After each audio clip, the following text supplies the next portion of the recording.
To make macro photos on Samsung Galaxy S26 Ultra, first of all, you will need to open your camera app.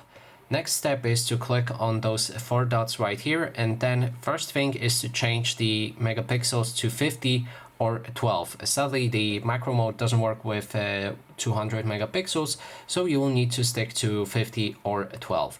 When you have 50 selected, then you can close this pop-up menu, and then you can grab your phone. When you grab it, you should see this icon of the plant. You need to make sure that the focus enhancer, this one right here, is on. When it's on, you can take any object that you want to photograph in the macro mode and then take it kind of close to your phone, and you can also modify it with zoom. That way you can take a photo even with flash, and that is the macro photo. So that is basically everything. Thanks so much for watching.